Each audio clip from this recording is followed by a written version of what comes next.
dragged on for years and for decades with little to show for it. Operation Epic Fury has delivered a decisive military results in just weeks. Korea, Vietnam, Iraq, Afghanistan, as the President has pointed out, all took years, decades. Vague missions, shifting sands, little to show for it. Operation Epic Fury has been laser focused from the very start, as I've said to all of you. Clear mission objectives, and ultimately Iran will not have a nuclear weapon. It's a bold and dangerous mission, a gift to the world, historic, courtesy of a bold and historic president. That mission continues today in this new phase as Iran has an important choice, a chance to make a deal, a good deal, a wise deal. As part of that effort, the United States has imposed an ironclad blockade that grows more powerful by the day. From the Gulf of Oman to the open oceans, our Navy is enforcing this blockade without hesitation or apology. Now, as usual, there's a lot of false information out there. I'll say this, every ship that the U.S. believes meets our criteria, either Iranian ships or to and from Iranian ports, has been turned around. As of this morning, 34 total. Non-Iranian vessels are allowed to transit, and many have, including overnight. Not only is the blockade growing, in fact, a second aircraft carrier will join the blockade in just a few days, but this growing blockade is also gone global. Just this week, we seized 2 Iranian dark fleet ships in the Indo-Pacific region that had left Iranian ports before the blockade went into effect. They thought they'd made it out just in time. They did not. We seized their sanctioned ships, and we will seize more. Our blockade is growing and going global. America's military is unmatched, projecting power, denying passage to adversaries, and protecting our interest at the time and place of our choosing. No one sails from the Strait of Hormuz to anywhere in the world without the permission of the United States Navy. To the regime in Tehran, the blockade is tightening by the hour. We are in control, nothing in, nothing out. Iran's battered military, the IRGC specifically, has been reduced to a gang of pirates with a flag. They cloak their aggression in slogans, but the world now sees them for what they are, criminals on the high seas. They don't control anything. They're acting like pirates, acting like terrorists. They're the ones who lay indiscriminate mines, who shoot at random ships, who killed 45,000 of their own people, innocent protesters in the course of weeks. Their own people. They are the bad actors. The vessels that the Iranians seized in recent days, a couple of them, they're not American ships. They're not Israeli ships. They're just random ships that where they drove their little speedboats up to and shot at those ships with AK-47s. Anyone with a speedboat, a gun, and the wrong intentions can do that. They know that we, the United States of America, control the flow of global shipping, and we know that they know. Their real navy is at the bottom of the Arabian Gulf. It's worth saying again, for 47 years, Iran has been at war with America, killing our citizens, our soldiers, and our allies, while previous administrations looked the other way. The real endless war is the war that Iran has waged on us for 47 years. President Trump is the only president with the guts and moral clarity to finally do something about it. I see it every day behind closed doors. President Trump's fortitude is unshakable, and his mission is crystal clear. President Trump said it again yesterday. We have all the time in the world, and we're not anxious for a deal. And I hear him say it every day in private as well. Iran knows that they still have an open window to choose wisely. As we said previously, choose wisely at the negotiating table. All they have to do is abandon a nuclear weapon in meaningful and verifiable ways, or instead they can watch their regime's fragile economic state collapse under the unrelenting pressure of American power. A blockade as long as it takes, whatever President Trump decides. Because the bottom line remains the bottom line. Iran will never get a nuclear bomb. The choice is theirs, but with this blockade, the clock is not on their side. Moreover, President Trump has authorized the United States Navy to destroy any Iranian fast boats that attempt to put mines in the water or disrupt passage through the Strait of Hormuz, to shoot and kill. Our commanders have clear rules of engagement. If Iran is putting mines in the water or otherwise threatening American commercial shipping or American forces, we will shoot to destroy. No hesitation, just like the drug boats in the Caribbean. It's also worth saying, this should not be America's fight alone. We barely use the Strait of Hormuz as a country. Our energy doesn't flow through there, and we have plenty of energy. Just look at the new global Congo line, headed to Texas. A beautiful picture. Europe and Asia have benefited from our protection for decades, but the time for free riding is over.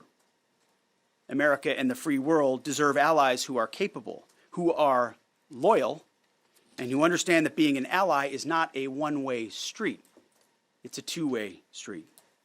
We are not counting on Europe, but they need the Strait of Hormuz much more than we do, and might want to start doing less talking and having less fancy conferences in Europe and get in a boat. This is much more their fight than ours. On this core mission, America's will is unshakable, our capabilities unmatched.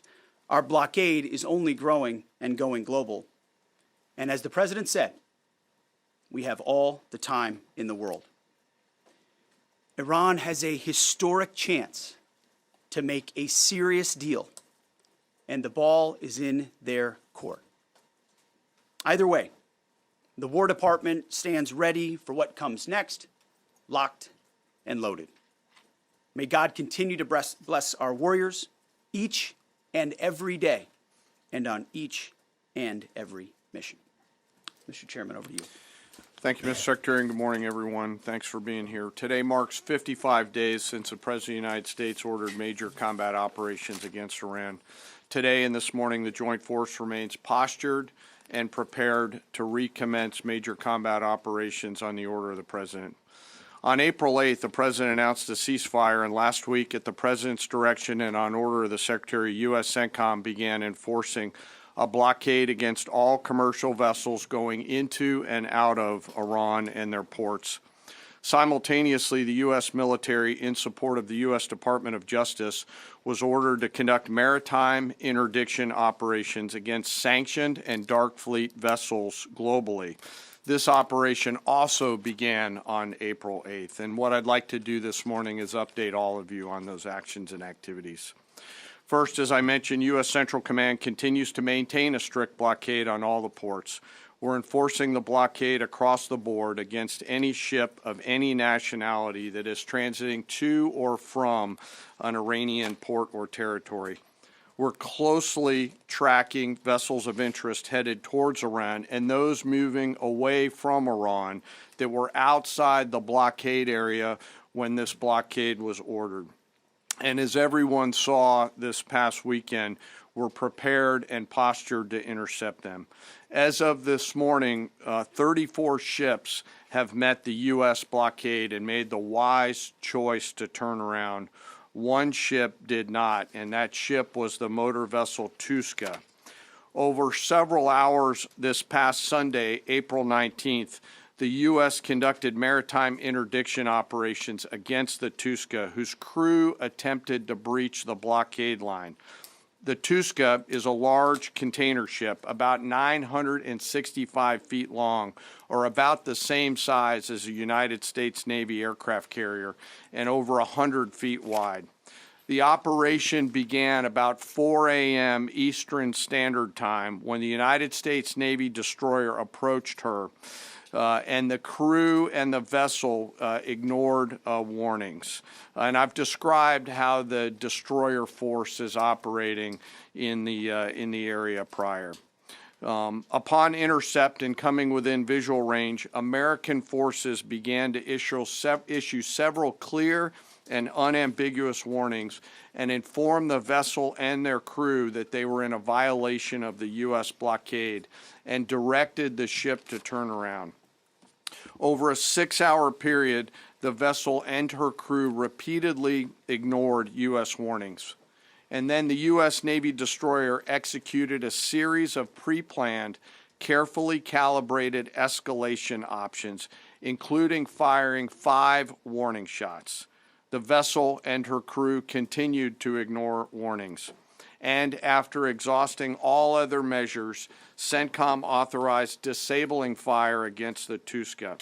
U.S. sailors warned the crew of the Tuska to abandon the engine room, and at approximately 9 a.m. Eastern Time, the destroyer disabled the Tuska's engine by firing 9 inert rounds from the destroyer's Mark 45 5-inch guns precisely into the engine room and engine space on board the Tuska.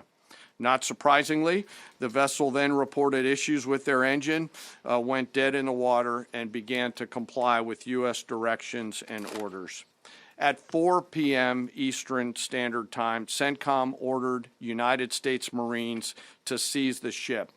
Via helicopters, U.S. Marines maneuvered quickly to the disabled ship, boarded her from fast ropes via helicopter infiltration methods, and took custody of the ship.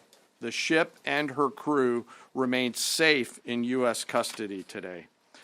Let me now turn to global operations in the Pacific, and I want to highlight that this is a major interagency effort between the United States military, the White House, the Department of Homeland Security, and the Department of Justice.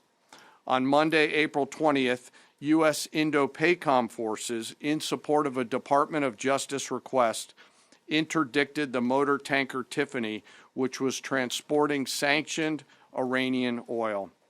The Tiffany is a very large crude tanker, VLCC for short, and is also about the size of a U.S. aircraft carrier and capable of transporting approximately 2 million barrels of oil.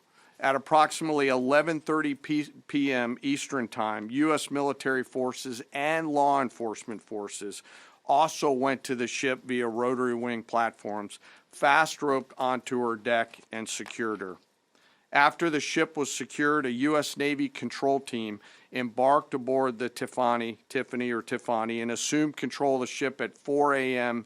Eastern Time on April 21st. A Navy control team is comprised of sailors led by a boarding officer that assumes control of a seized ship in order to secure the crew, the cargo, and the vessel. And disposition of that first vessel is still pending.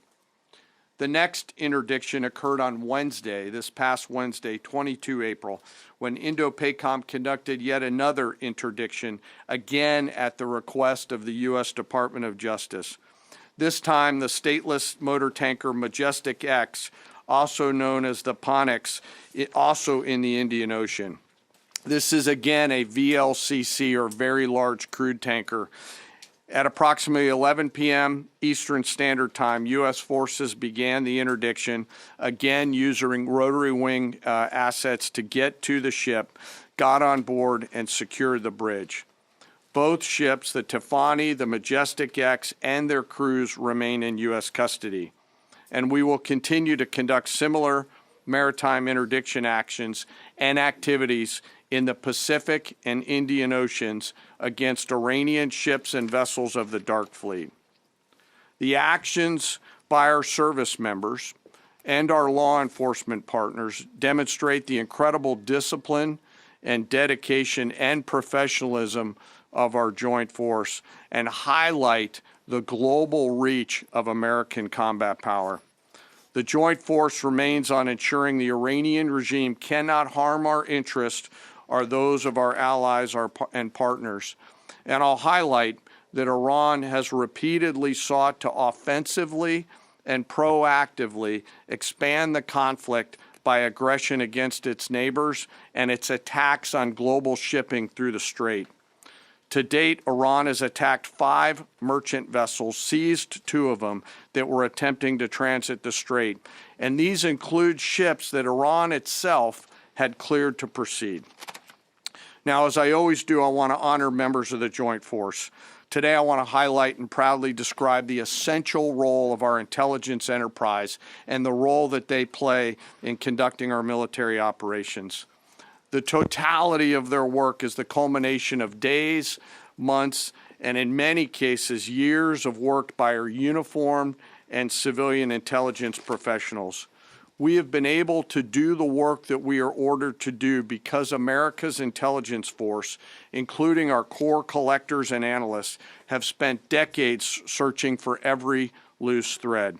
From the determination of a particular intelligence requirement to that piece of intelligence being collected in the field by a military or interagency case officer to the rigorous analysis that goes into reporting on that finding, those team members spend their careers answering the incredibly important questions that we must attempt to answer before, during, and after operations. They live in the enemy's mind.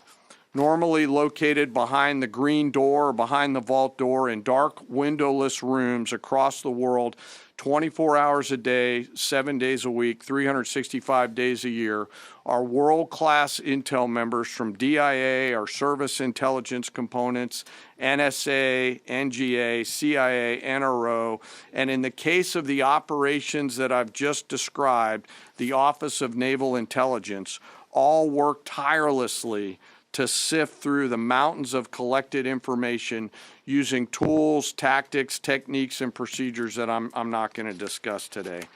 The sun never sets on these world-class professionals, and their goal is every minute of every day to be on the account. And they know the enemy. They know their combat capability, their weapons, their industrial and economic systems, and they know their leaders' pattern of life, where they go, what they think, and what they do. Thanks to their work, we know Iran, and it is an incredible work that they do. Again, none of our operations that we've conducted during my time in this job could have been done without the service of these intelligence professionals. And the distance from those core collectors and those analysts to those Patriot crews who are defending U.S. forces forward or the fighter pilots is incredibly small. Every single day, as their mottos say, they are committed to excellence in the defense of the nation and to securing the future, and they're doing the work of the nation.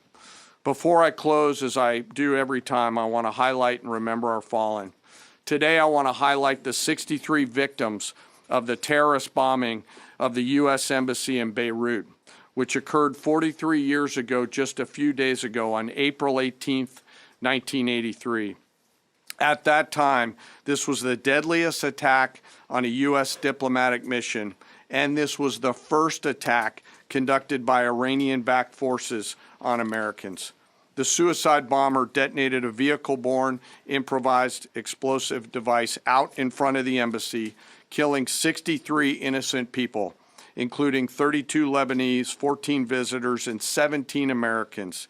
And among those lost, members of the Joint Force to include 3 Army soldiers and 1 United States Marine. We remember their names: Sergeant First Class Richard Twine, Staff Sergeant Ben Maxwell, Staff Sergeant Mark Salazar, and United States Marine Corporal Vincent McMaw. Today we remember them. We carry on their memory and the memory of all our fallen, and remain grateful for their sacrifice and that of their families who continue to show us what courage looks like. As we continue to press forward and maintain these operations, the Secretary, the Joint Chiefs of Staff, and I are deeply humbled by the spirit, tenacity, and commitment and grit of the 2.8 million members of our Joint Force. The Secretary and I thank every member of the Joint Force engaged in this operation, every warrior who remains deployed or who is supporting from here at home. Thank you to, and thank you to your families. Sir, I'll turn it back over to you. Thank you, Mr. Chairman. We'll take a few questions. Thank you. In your estimation, have there been increased or decreased instances of Iranian vessels either approaching or trying to breach the blockade the longer it is in effect? And another question about the mine threat. Has the mine threat been neutralized enough to facilitate freer flow in the straits? Well, to the second question, first of all, we are seeing vessels transiting. There are paths that are open.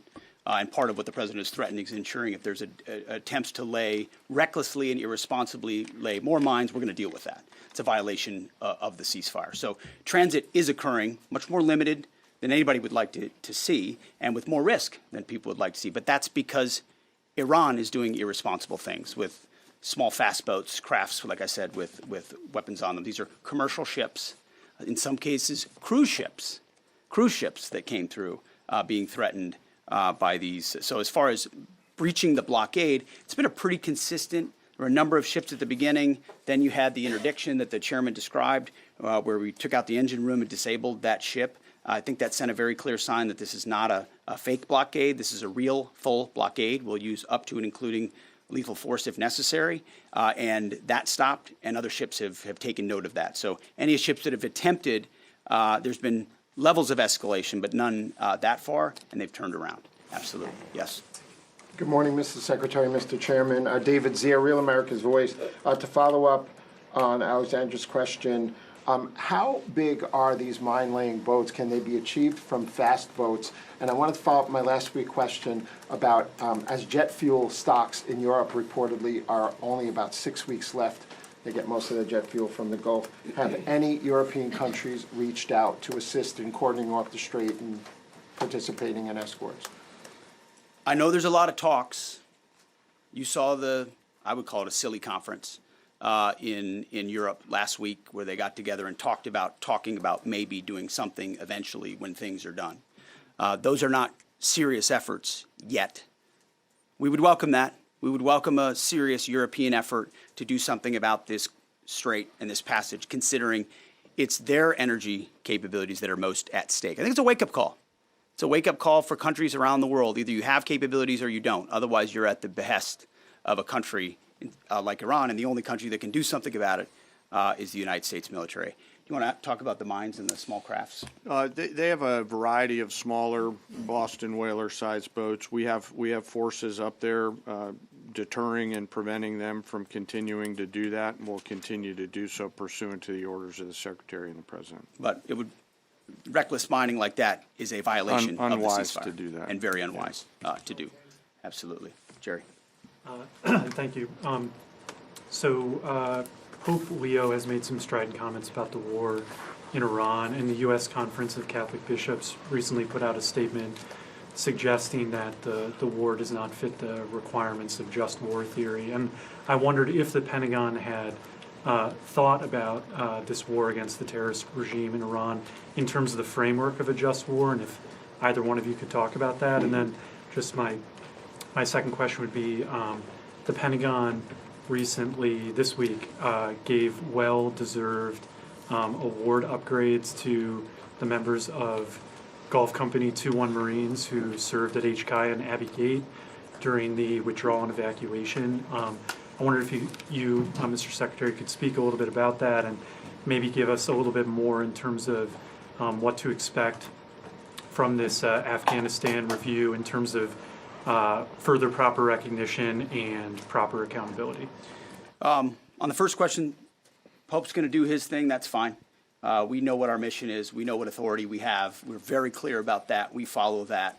The orders of the president. We've got lawyers all over the place looking at what we're doing and why we're doing it and giving us every authority necessary under the Constitution and under our laws to execute it. So we feel very confident across the spectrum about what we're doing and why we're doing and the legal justification that we're following in order to do it. You mentioned the Marines at Abbey Gate. And what we've undertaken at this department is a historic Afghanistan review. So we have, over the course of months, reviewed what happened leading up to and including the events at Abbey Gate and the disastrous withdrawal in Afghanistan. There's never actually been a full accounting in this department of the decisions that were made. There's been sort of papered over congressional attempts, but never a real deep dive where we brought everybody in to talk about what happened and why it happened. That has happened. That review will come later this summer, and I think you'll find it to be probably the most comprehensive review this department has ever done about a single series of events. And it's because the cascading effect of what Joe Biden did in abandoning that mission the way that he did, and that disastrous withdrawal had ripple effects for our military, for our country, and for the world. That's why reestablishing deterrence is one of the core pillars of what we've been doing at the War Department, is because the world looked at that disaster and made choices. Vladimir Putin made choices. Hamas made choices and saw that America wouldn't do anything about it. Houthis shot at ships. They made choices because Joe Biden and his administration were seen as feckless and weak. And that withdrawal was a part of what the world saw, people hanging to planes as we fled. That deserves a full accounting, which is exactly what we're doing. Sean Parnell, our chief spokesman, one of my senior advisors, has been leading that effort, getting to the bottom of it. And one of the revelations was that those Marines at Abbey Gate who showed courage, who were out there exposed, knew there was a threat, nebulous mission, the only gate that's open, did not receive the kind of proper recognition they should have for their heroism. So one of the early results of this Afghan review is to ensure they get the due recognition and award they deserve for the heroism and courage they showed at that gate. Despite the bad decisions of this building and that administration, those Marines acted heroically, and we're going to recognize them for that. Jerry, thank you. Yeah, right here. Thank you. Michael Casey with O'Keefe Media Group. Earlier this week, James O'Keefe published a story on Department of Army Nuclear Chief Andrew Hugg, who revealed top secret national security information to a stranger he met on a dating app. Will you defer Mr. Hugg for termination and prosecution? Yeah, he won't work here anymore. And given the revelations, It's an easy one. will any changes be made to the current anti-espionage training for all Department of War employees now, given this? Well, we're always on the lookout for CI threats, any internal threats, anyone talking out of school about things they should not. We take leaking very seriously here, informally or formally, which is why some of the reporting done by some of the people in here is incredibly problematic. They're willing to publish things based on classified information that would potentially harm those in harm's way. And we think them doing so is incredibly irresponsible and unpatriotic. And it would encourage members of the press to think twice about the lives they're affecting when they publish things in their publications like the New York Times. Mr. Yes, Chairman, Mr. right here. Was the TUSCA carrying dual-use equipment to China? Sir, so I'm sorry, the question's right here. Thank you. Ryan Morgan with the Epic Times. Earlier this week, on that topic, there was a report, I believe, with the Washington Post that the Pentagon had briefed Congress that it could take up to 6 months to fully sweep the Strait of Hormuz for mines. I was wondering if you could comment a little bit more on the specifics of the timeline, the range of time that it could take, and then just a general idea of how many mines have been placed. We would not speculate on a timeline. I saw that report. It was based on, again, another leak from a closed-door session, which was supposed to be classified, and apparently, allegedly, that was something that was said about we feel confident in our ability in the correct period of time to clear any mines that we identify. And would encourage other countries to be a part of such an effort as well. But we're tracking that very closely. Mr. Chairman, do you want to add anything to that? No, sir. I think Okay. you covered it. Right here, new members of our press corps here. Jacob Wasserman with TMZ DC. We have two questions. I'm going to ask the first. My colleague will ask the second. You know, I've heard you talk a lot see. about bombing. We'll see. Sorry? We'll see. Okay. I've heard you talk a lot about bombing people and places. And when you give these orders to carry out this extreme level of violence, what's going through your mind and your body? Do you have like an adrenaline rush? Are you scared? Do you feel like you're on a power trip? Just walk us through and paint us a picture of what it feels like mentally and physically. It's a very TMZ question. My only thought process is to ensure that our warfighters have everything they need to be successful, defeat and destroy the enemy, and they come home. I want them to feel empowered, to have every authority they need within our rules and within our law to bring maximum violence to the enemy. Because war is violent, war requires doing difficult things, but I want our people to feel empowered, so it's our guys that come home and their guys that do not. Sure, I'll give you one chance. Charlie Cotton from TMZ DC. You changed the Department of Defense to the Department of War. Would you consider changing the name again to the Department of Peace, since that's what we're all after? Well, that's the pursuit. It's a great question, actually. You go from defense to war because you want to be proactive about peace through strength. And really, I gave a speech in front of generals about what the ethos of the War Department is all about, because I wanted to go through every echelon of this department. It means something. It's not just words. And when you fight a war the right way, the idea is on the other side you bring about peace. That is what we'd like to see the most. In fact, I once did a video about the one institution that should win the Nobel Peace Prize every single year is the United States military, because we are the guarantor of the safety and security, not just of our country, but of a lot of people in this world. Last question. Yes, sir. Thank you very much, Mr. Secretary. I do appreciate your time. Since February 28, 725 drones and missiles have hit the Kurdistan region as your loyal ally, killing 22 people and injuring 100 others. Even after the ceasefire, Mr. Secretary, 20 more attacks were carried out. My question is, does that ceasefire include Iraq and the Kurdistan region? And really, what is your clear policy toward proxies? Why I am asking this question, by President Masoud Barzani's statement, 5 times targeting his office, even targeting President of Kurdistan region residents in the Hope City. We watch it very closely, and that area and those folks, the Kurds, deal with a lot of what the IAMGs or the proxies are capable of doing. And a reminder of the reverberating effect of this Iranian regime. It's not just what it does to its own people, killing 45,000 of its own citizens just recently, but it's also the terror they've brought to the region. And so getting a good deal and making sure they can't wield a nuclear weapon over top of those proxies is why this mission is such an important one. Thank you very much. Appreciate it. Thank you. Placed their lives during the ceasefire? Mr. Chairman, is Iran still placing